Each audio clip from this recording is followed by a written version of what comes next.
Today, we're opening the files on what is easily the darkest chapter in Pakistan's criminal history. We're going to be drawing from the documentary of Javed Iqbal, examining the mind of a truly terrifying serial killer, and looking at some chilling images of Javed Iqbal himself. We'll dive into the documentary evidence and the psychological profiling to unpack a case that is just as complex as it is absolutely devastating. So, let's get right into it.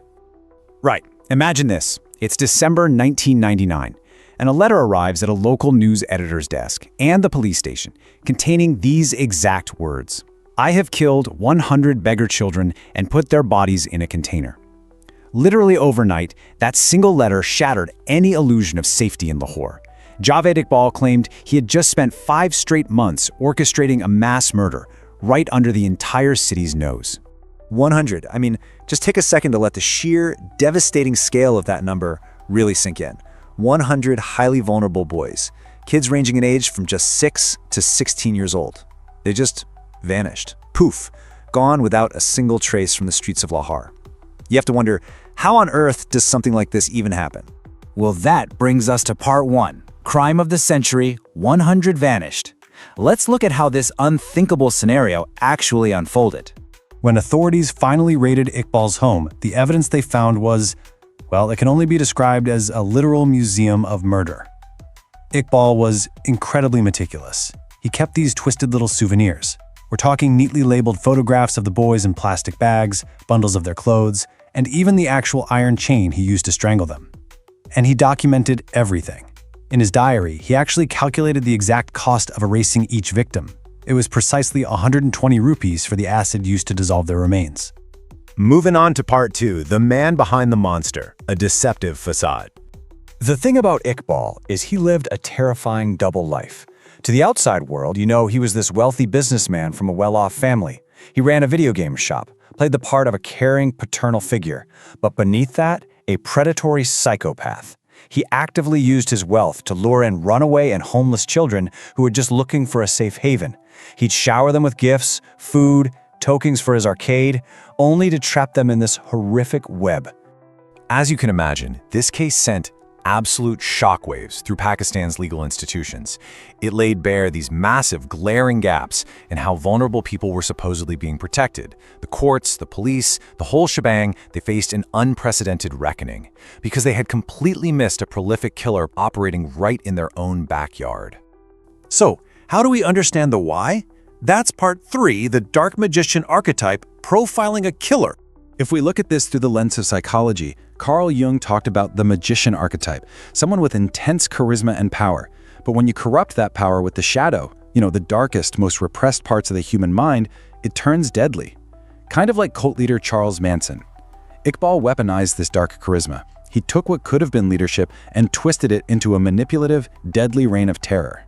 He built this deeply manipulative, almost cult-like dynamic. Psychological profiles point out that he suffered from severe antisocial personality disorder. Basically, he had no conscience. Freudians would say he lacked a superego. His megalomania just drove him to completely dominate these impoverished kids, acting out these dark vengeance fantasies for perceived past wrongs, without feeling even a shred of remorse. Just listen to his own diary entries. They are profoundly disturbing. He wrote, "My count has reached 100. My mission is complete. Tears roll down my cheeks." It's wild, right? It perfectly highlights his deep narcissism and this terrifying delusion that his calculated mass murder was somehow a righteous mission. He didn't just want to kill, he desperately craved the fame and notoriety, keeping those perfect records just to prove he did it. Which brings us to the most difficult part of this story. Part 4, a society's tragic failure. How did we miss this? This is the staggering question that sits right at the very heart of this whole tragedy. How did 100 kids just vanish without society batting an eye? Well, the grim reality is that these victims were the unseen, throwaway children of the streets. We're talking runaways, orphans, beggars, kids that society had already actively chosen to ignore. The systemic vulnerabilities here were just vast. There was this huge cultural tendency of denial and silence around street children. And get this, actually, this is the most infuriating part. Iqbal had been arrested for abuse back in 1998. But the charges were dropped, and he walked away on bail. The police negligence was so severe, it exposed a deeply, deeply flawed system that utterly failed to protect its most vulnerable. Now let's look at the aftermath. Part 5, Trial and Unprecedented Sentencing, qisas. His downfall was incredibly rapid and honestly pretty bizarre. Instead of going to the cops, he dramatically surrendered at the offices of a local newspaper, saying he was terrified the police would kill him. He was sentenced by March 2000, but then, in October 2001, he was mysteriously found dead in his prison cell.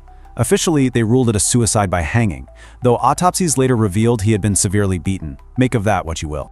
But before his death, the trial forced the judiciary to figure out the ultimate punishment for an almost incomprehensible evil. The presiding judge, Justice Alabakhsh Ranja, delivered a verdict that genuinely stunned the entire world, invoking the Islamic concept of qisas, which essentially translates to an eye for an eye. So, along with his teenage accomplices, Iqbal received his sentence, and Justice Ranja didn't hold back. He dictated a highly specific Sharia-influenced punishment.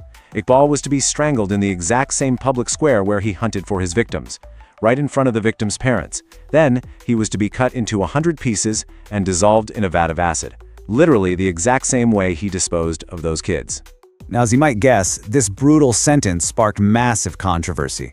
The government stepped in, and the top religious body, the Council of Islamic Ideology, declared the dismemberment part un-Islamic because it desecrated a human body. Ultimately, the sentence was blocked from happening, right before Iqbal's sudden, mysterious death in his cell. Finally, Part 6, Legacy of Child Protection, moving forward. The sheer, undeniable horror of this case put a massive spotlight on Pakistan's obligations under the International Child Rights Convention. It became abundantly clear that the state couldn't just stand by anymore. They had to take proactive, legislative measures to shield kids from physical, mental, and sexual exploitation. The system had to change, and fast. And you know, change did happen, even if it took a while. Today, we've got modern institutional safeguards like the Zainab Alert Act and the creation of ZARA. ZARA is an agency specifically designed to coordinate rapid responses for missing and abducted kids. It's a real game changer. Plus, the penal code was amended to criminalize new forms of abuse, ensuring that if a tragedy of this scale ever threatens to happen again, there's a robust legal framework to crush it. But look, laws on a piece of paper alone aren't enough. The overarching lesson we need to take away from this is that protecting children isn't just the police's job. It takes a village, right? It requires a collective, proactive effort from all of us to foster a real culture of awareness and education. So, I'll leave you with this final, provocative thought. Will we remain vigilant enough to ensure the shadows never hide a monster like this again? Because if we turn a blind eye to the most vulnerable among us, those unseen kids on the streets, we literally risk becoming silent accomplices to the next tragedy. Thanks for joining me on this explainer. Stay curious, and please, stay vigilant.